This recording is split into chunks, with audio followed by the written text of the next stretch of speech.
This story might change the way you think. Because what you're about to hear isn't about betrayal. It's about a secret buried for 34 years, a woman who lost everything to give her son a better life, and a night when the truth finally came home to find her. Welcome back, everyone. Before we start, tell me, which country are you watching from tonight? Drop it in the comments. I always love seeing how far this channel reaches. Tonight's story is one of the most emotional ones I've ever told you. A story about a billionaire, the woman everyone assumed was destroying his engagement, and the truth that would break every assumption in that mansion. I promise you, stay until the end. This one will stay with you. Nobody in that house knew her real story, not even the man who paid her salary.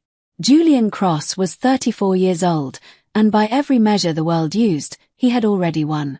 He ran Cross Capital, a real estate and technology empire his adoptive father had built from nothing, and in the 11 years since he'd taken over, he had tripled its value. He lived in a limestone mansion on the Upper East Side of Manhattan, the kind of house that made strangers stop on the sidewalk just to stare at the ironwork on the gate. He drove cars that cost more than most people's homes. He was, according to every magazine that had ever put his photograph on a cover, one of the most eligible men in America. But Julian had a wound that none of that money could touch. He was adopted. He had been placed in a hospital nursery in Newark, New Jersey, 34 years ago, and given up before he was 3 days old. The Cross family, kind, wealthy, unable to have children of their own, had raised him with love, but they had never hidden the truth from him. And every year, on his birthday, a small, quiet ache returned. Somewhere out there was a woman who had held him once and then let him go. He had never looked for her. Part of him was afraid of what he would find. Part of him was afraid of what he wouldn't. 3 months ago, he had gotten engaged to Vivian Hale, 30 years old, the daughter of a well-connected New York family, poised, photogenic, and endlessly charming at the right dinner parties. Vivian looked perfect standing next to him in every photograph. She knew exactly which fork to use, exactly which senator to compliment, exactly how to laugh at a joke that wasn't funny. Julian told himself that was what love with someone like him was supposed to look like: smooth, controlled, camera-ready. What Julian didn't know, what nobody in that house knew, was that the newest member of his household staff was carrying a secret that would undo his entire life. Her name was Maribel Torres. She was 34 years old, the same age as Julian, and she had been hired 6 months earlier to help manage the household during the lead-up to the engagement party season. She was quiet, careful, and worked harder than anyone else on staff.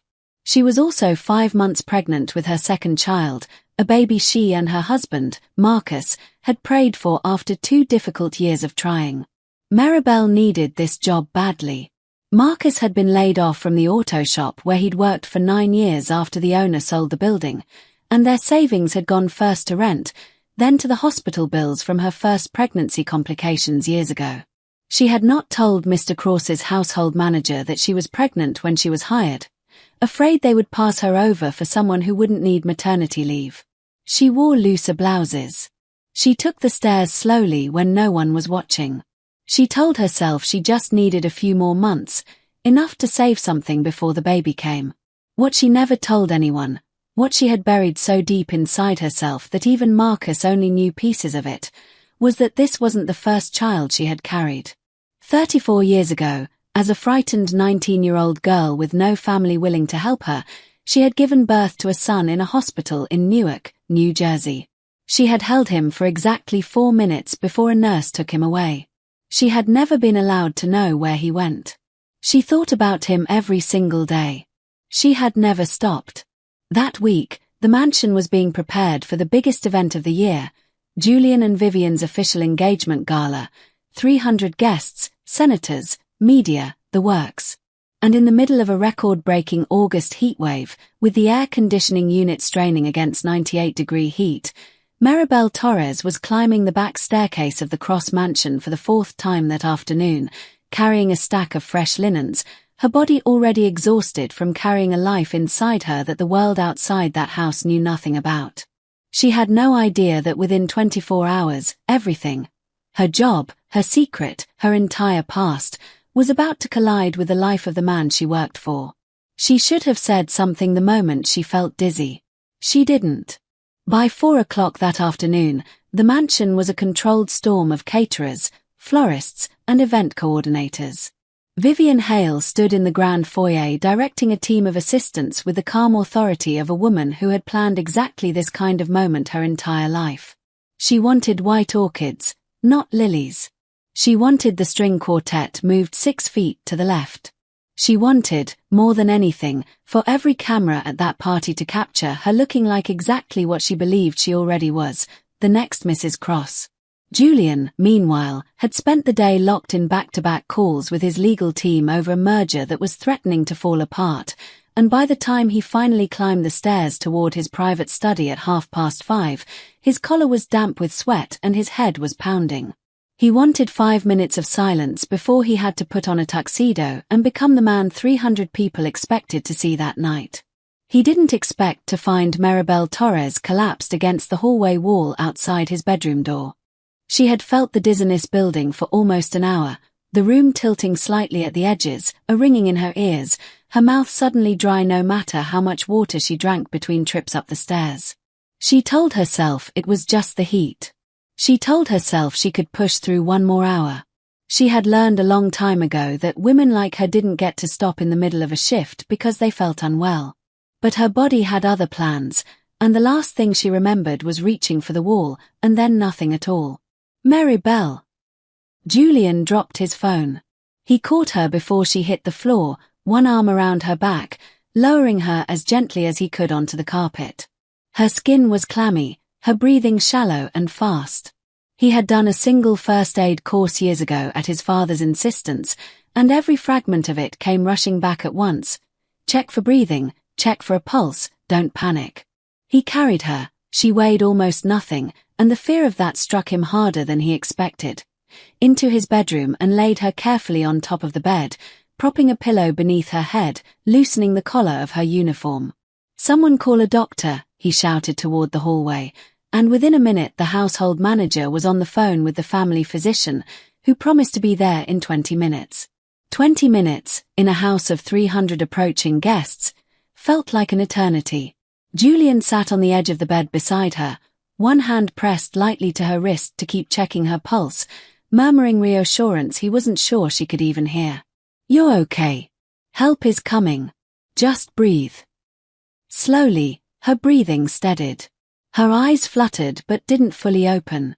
Exhaustion, real, bone-deep exhaustion, the kind built from months of double shifts and sleepless nights and a body carrying more weight than it was built to carry alone, pulled her under into something closer to sleep than unconsciousness.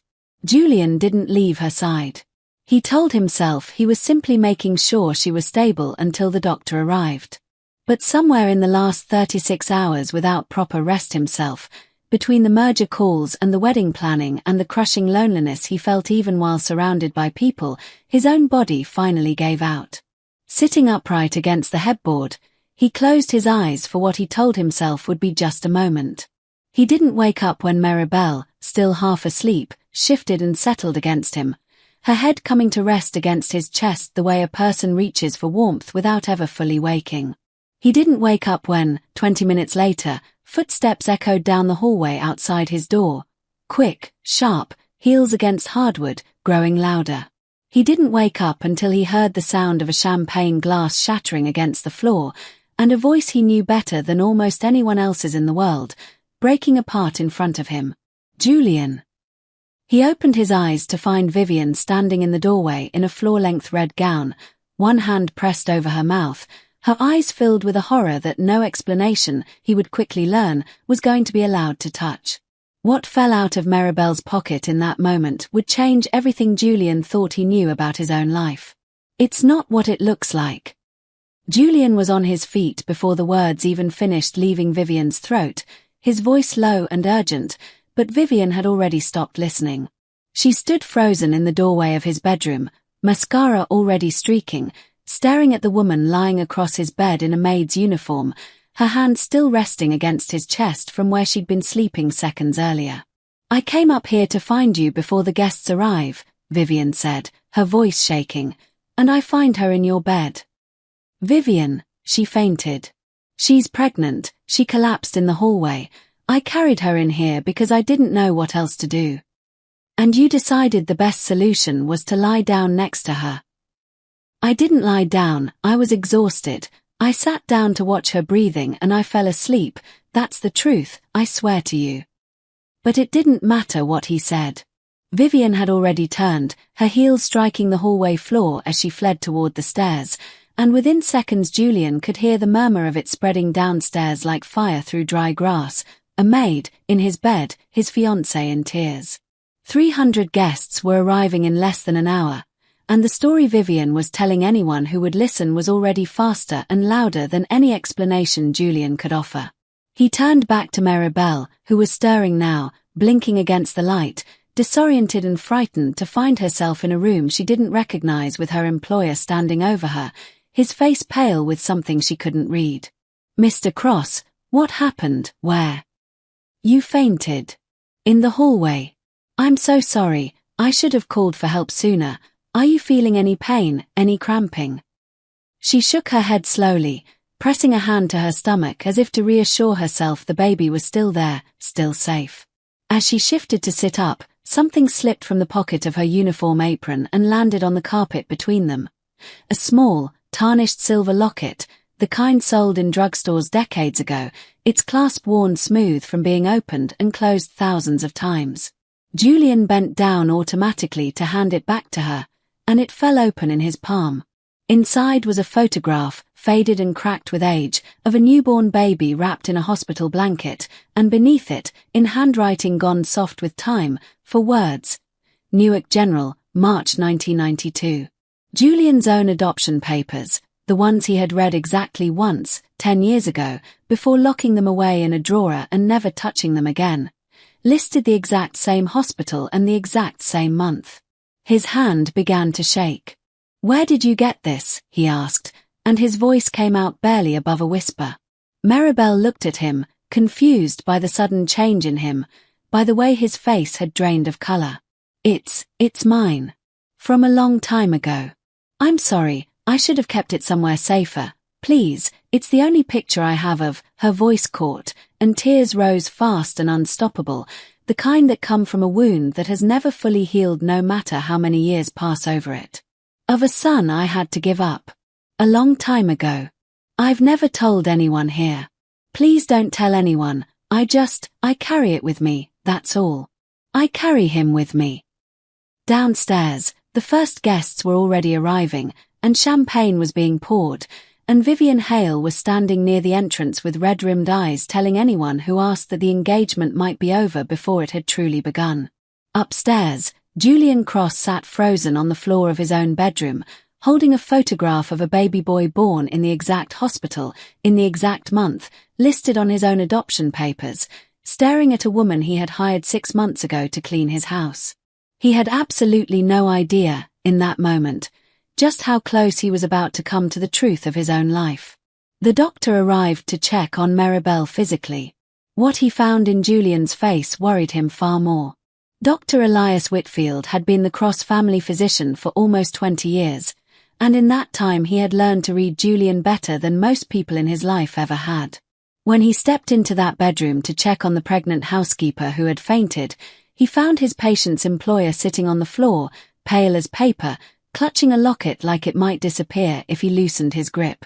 "Julian," he said carefully, after confirming Maribel's vitals were stable and that both she and the baby appeared unharmed, just severely dehydrated and overheated. "What's going on?"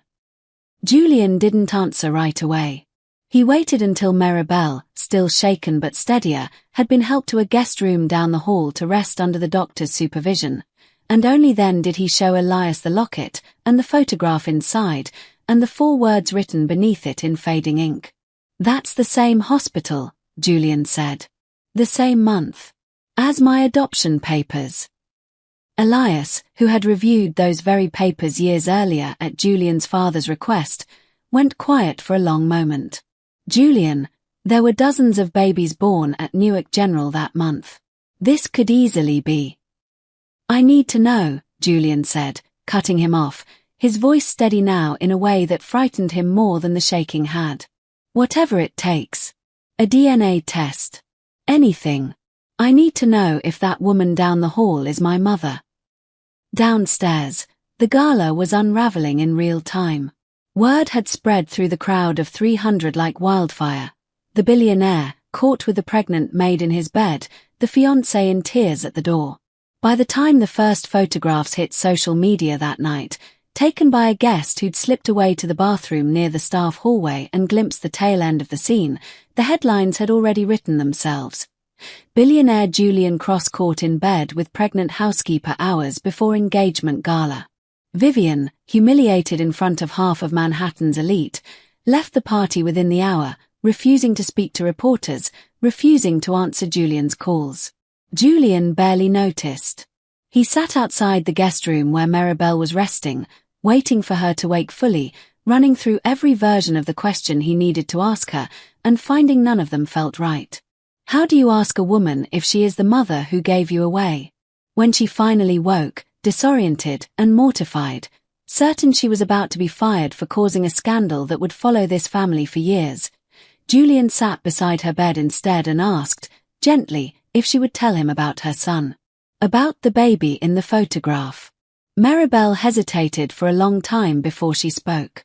She told him she had been 19. Alone. Her own mother had died 2 years earlier, her father had already left, and she had been working 2 jobs just to keep a roof over her head when she found out she was pregnant by a boyfriend who disappeared the moment he heard the news. A social worker at the hospital had gently, insistently guided her toward adoption, telling her again and again that it was the kindest thing she could do for a baby she had no way to care for. She had believed it, because she had no other option to believe in. She had signed the papers in a hospital bed, still bleeding, still in pain, and had asked for exactly one thing, to hold him first. She had been given 4 minutes. I named him, she said quietly, her hand resting on the swell of her second pregnancy. Before they took him. I know it wasn't my right to keep after I signed, and I know they probably changed it. But I called him Samuel. After my father, before he left us. I've thought about him every single day for 34 years. I don't even know if he's alive. I don't know if he's happy. I carry that photograph so some part of him is always with me. Julian sat very still, his throat too tight to speak. His own adoptive parents had never changed the name on his original birth certificate, only added his new one beside it, a small kindness his father had insisted on, so that Julian would always know, if he ever wanted to, exactly who he had been before he became a Cross. His first name, on that certificate, buried in a drawer he hadn't opened in 10 years, was Samuel. To understand what Maribel had survived, you have to go back 34 years, to a version of her the world had never met. Maribel Reyes, her name before she married Marcus Torres, grew up in a small apartment in Elizabeth, New Jersey, the only child of a mother who worked nights cleaning office buildings and a father who left when she was 11, chasing a job in Florida that turned into a new family Maribel would never meet. Her mother died of a sudden heart attack when Maribel was 17, leaving her essentially alone in the world at an age when most of her classmates were worrying about prom dresses and college applications. She finished high school working nights at a diner and mornings cleaning houses, sleeping on a cousin's couch because there was nowhere else to go.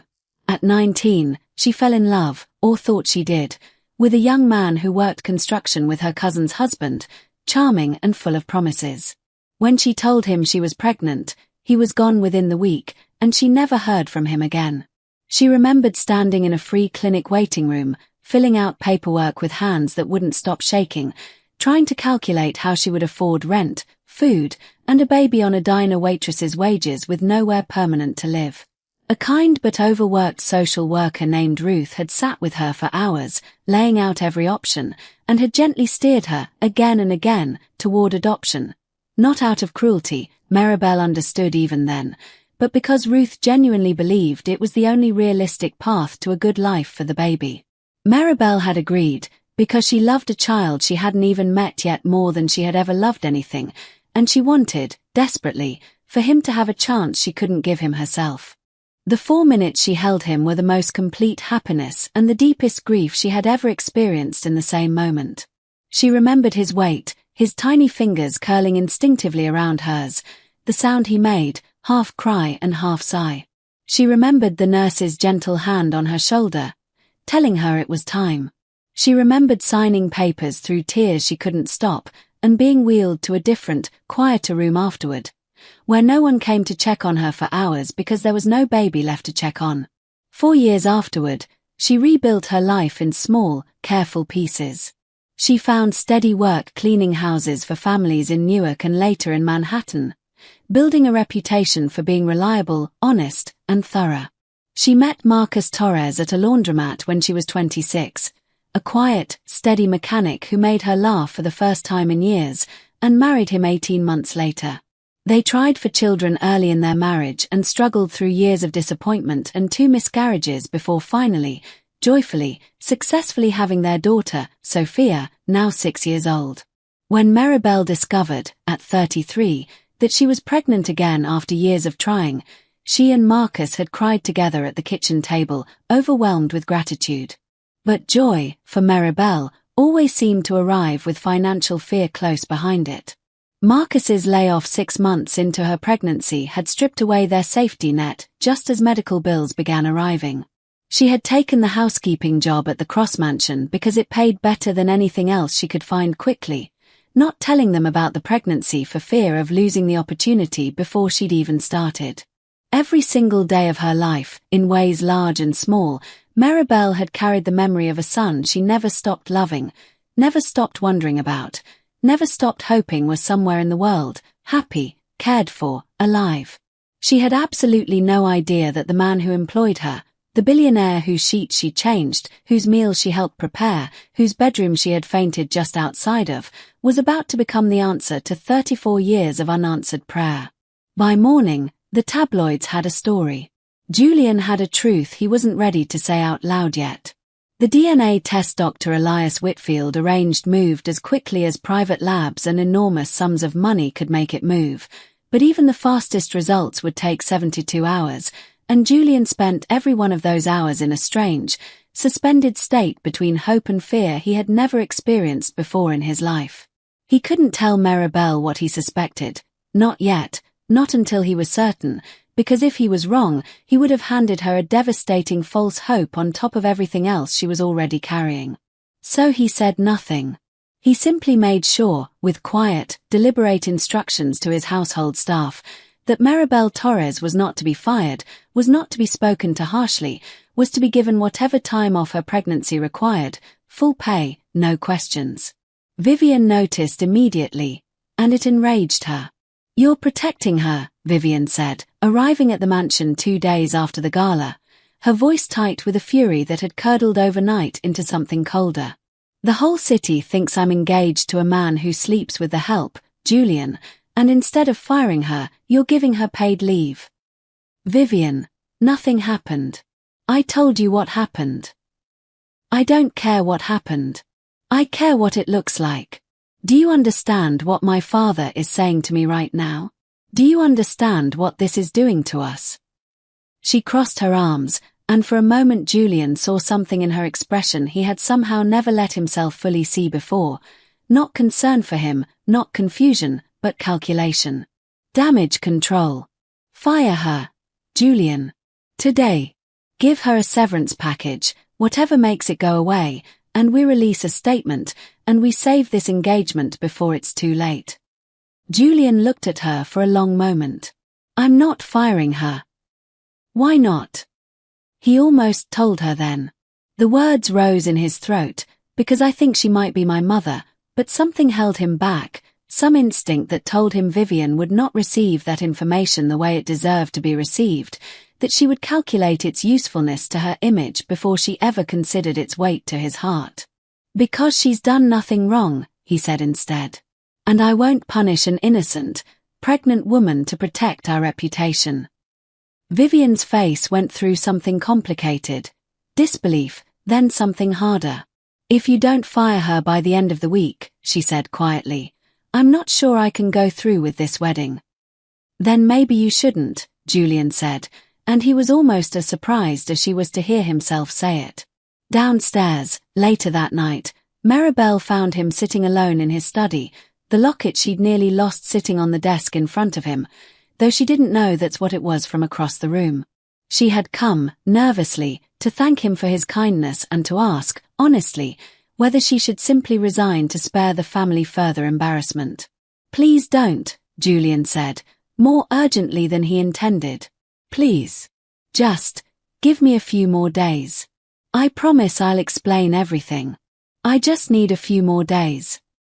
Maribel studied him, confused by the intensity in a man she barely knew, but something in his face, a kind of desperate gentleness she couldn't quite place, made her nod. "All right," she said softly. "A few more days." Neither of them said what they were both, in different ways, beginning to feel. That something in that house had shifted, some thread pulling two strangers toward each other for reasons neither of them yet understood. Marcus Torres showed up at the mansion gates on the fourth day, furious, ready to fight for his wife's honor. He left 40 minutes later, shaken by something far bigger than anger. The scandal had not faded the way scandals sometimes do. If anything, it had grown louder. Photographers camped outside the mansion gates for 3 straight days. Morning shows debated whether Julian Cross's engagement was over. A tabloid ran an unauthorized interview with a former household employee who claimed she'd always suspected something between the maid and her boss, an accusation with no basis in truth but plenty of clicks behind it.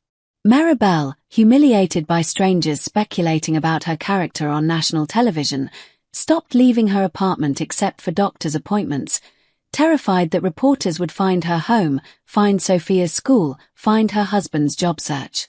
Marcus found out about the rumors from a neighbor before Maribel had even worked up the courage to explain it to him herself, and by the time he arrived at the Cross Mansion gates demanding to speak to the man spreading lies about my wife, he was operating on pure protective fury, the kind that comes from loving someone completely and watching the world try to tear her down. Julian, to his credit, came out to the gate himself rather than sending security. "Mr. Torres," he said, "you have every right to be angry. Please, come inside. Let me explain everything, and I promise you, by the end of this conversation, you'll understand." What Julian told Marcus, in the quiet of his study, both men sitting across from each other with the locket between them on the desk, was everything. The photograph, the hospital, the month, the name Samuel written on papers Julian had not looked at in a decade, and the DNA results due back within 24 hours.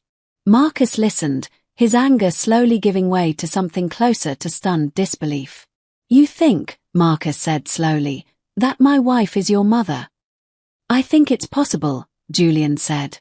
"I need to know before I say anything to her.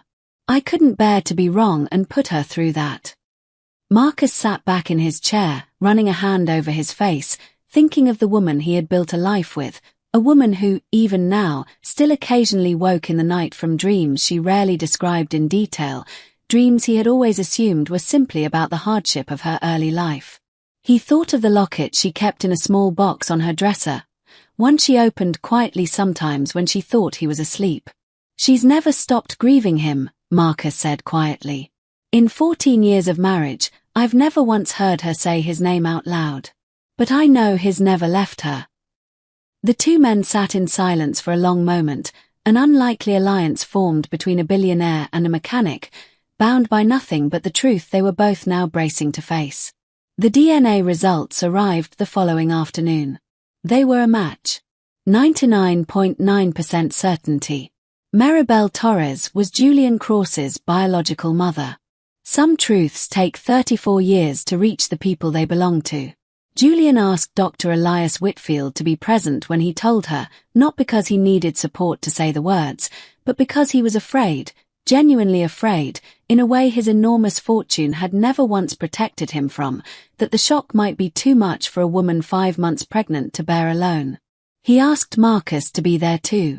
And when Maribel arrived at the mansion that afternoon, nervous, still uncertain why she'd been asked to come, she found the three of them waiting for her in the study, and something in their faces told her, before a single word was spoken, that everything was about to change. Julian didn't know how to begin, so he simply set the folded DNA results on the table in front of her, along with his original birth certificate, the one with 2 names listed on it, the name given at birth and the name given after. Maribel looked down at the papers, uncomprehending for a moment, and then her eyes found the first name on that birth certificate, and every part of her seemed to stop at once. Samuel. That's... Her voice failed her completely. She looked up at Julian, searching his face for the first time not as her employer, but as something else entirely, something she had spent 34 years praying she might one day see. That's not possible. The results came back yesterday, Julian said, his own voice breaking. 99.9%. Maribel, I think you're my mother. What happened next was not the dramatic, cinematic reunion either of them might have imagined in some private corner of their hearts over the years. It was quieter than that, and far more devastating. Maribel simply began to cry, not the composed tears of relief, but something deeper and older, decades of grief and hope and guilt breaking loose all at once. Julian knelt in front of her chair, and for the first time in his adult life, he let himself cry too, without caring who was watching. I never wanted to give you up, Maribel said, her hands trembling as she reached for his face, still hardly believing she was allowed to. I want you to know that. Every single day, I thought about you. I named you Samuel because I loved you the moment I saw you, and I hoped so much, that wherever you ended up, you were loved, and safe, and happy. I was, Julian said. I need you to know that. My parents, they loved me completely.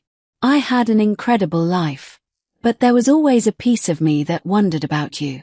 About whether you thought of me. Whether you were okay. Every day, Maribel whispered. Every single day of my life. Marcus, standing quietly by the window, wiped his own eyes, watching a woman he loved receive back a piece of her heart she had believed was lost forever. Elias Whitfield, who had known Julian since he was a teenager still wrestling privately with questions about his own origins, found himself unable to speak at all. For a long time, none of them said anything else. There was nothing else that needed to be said in that moment. Just a mother and a son, 34 years and a locket apart, finally, impossibly, in the same room.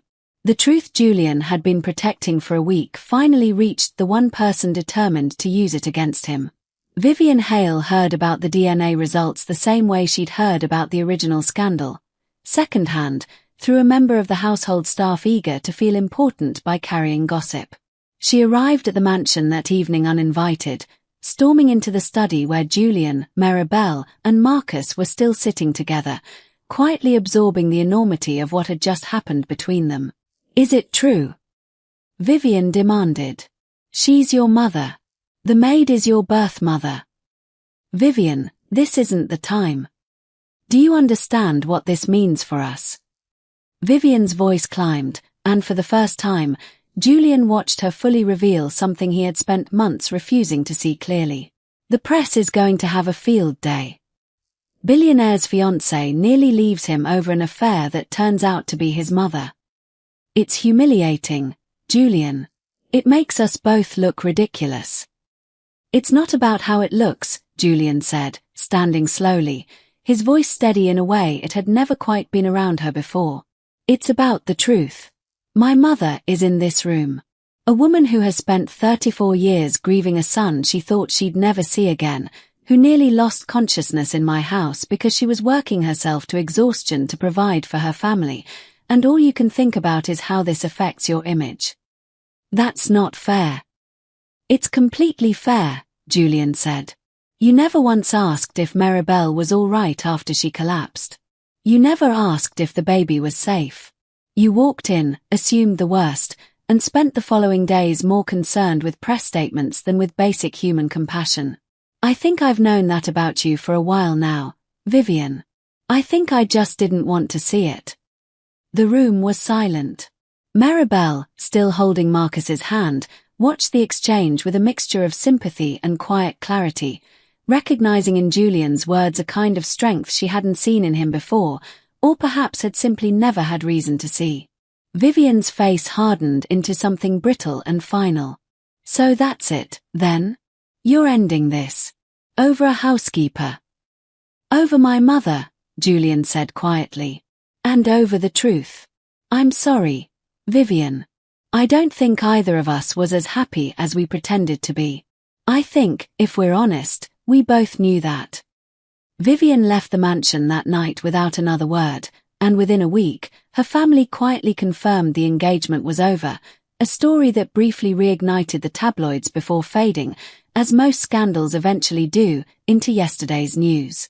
What replaced it, slowly, was a different story entirely.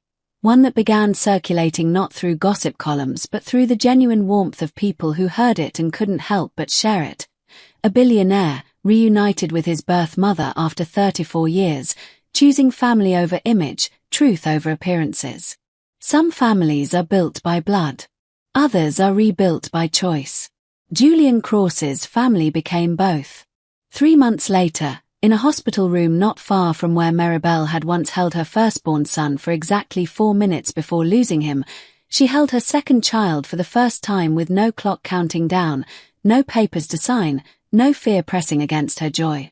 A healthy baby girl, whom she and Marcus named Grace, arrived on a quiet Tuesday morning, and the first visitor allowed into that hospital room, after Marcus and 6-year-old Sophia, was Julian. He stood in the doorway for a long moment, watching his mother hold his new baby sister, and felt something in his chest that all the wealth in the world had never once been able to buy him. The simple, uncomplicated feeling of belonging to people who loved him for nothing more than who he was. "Do you want to hold her?" Maribel asked, smiling through exhaustion and joy. Julian crossed the room and took his sister into his arms for the first time, and something about the weight of her, small and trusting against his chest, undid him completely. In the months that followed, Julian didn't simply write checks and disappear the way wealthy men in these stories sometimes do. He helped Marcus find steady, dignified work managing a fleet maintenance division at one of his own companies. Not out of charity, but because Marcus was genuinely skilled and deserved the opportunity. He quietly paid off the medical debt that had haunted the family for years, not as a transaction, but as a son taking care of his mother the way he had never been given the chance to before. He bought them a modest, comfortable home in Queens, close enough that Sophia and Grace could grow up nearby, close enough that he could show up for Sunday dinners like any other son in any other family. He never did marry Vivian Hale. 2 years later, at a small dinner hosted by a mutual friend, he met a pediatric nurse named Elena, drawn to her not for how she photographed at a gala, but for the way she knelt down to speak directly to Sophia during their very first meeting, the way she asked genuine questions about Maribel's pregnancy recovery instead of politely changing the subject. Their eventual wedding, 2 years after that, was a small affair in a backyard in Queens rather than a ballroom in Manhattan, and Maribel walked her son down the aisle alongside his adoptive father, both parents standing together for the first time, united not by rivalry but by gratitude for the same remarkable man they had each, in their own way, helped raise.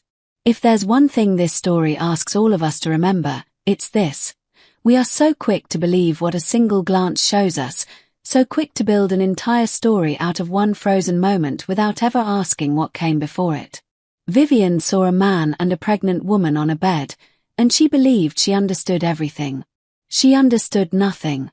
The truth, the real truth, was gentler, stranger, and infinitely more beautiful than the scandal she assumed she'd witnessed.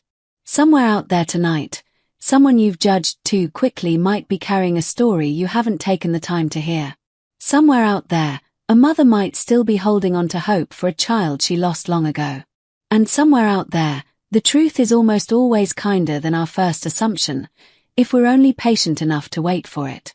If this story moved you tonight, I'd be so grateful if you'd hit like, subscribe to the channel, and share it with someone in your life who needs a reminder that family isn't always about blood. Sometimes it's about the people who choose to show up and stay, no matter what the truth turns out to be. Thank you for staying with me until the end. I'll see you in the next one.